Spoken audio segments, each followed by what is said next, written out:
आता नारळी पौर्णिमा जवळ आली ना, मग त्यासाठी काय करायचं, ओल्या नारळाच्या खुसखुशीत अशा आपण करंज्या करूया. हे बघा, कढई ठेवली, 1 चमचा तूप टाकलं आणि 1 चमचा खसखस टाकली.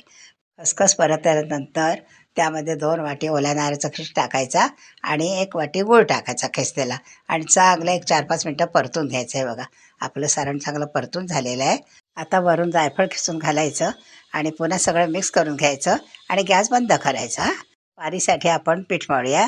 1 वाटी मैदा घेतलेला आहे, 2 चमचे रवा घेतला, बारीक रवा घ्यायचा आणि चवीपुरता मीठ टाकले बघा आणि कडकडीत मोहन घालायचं आहे बघा.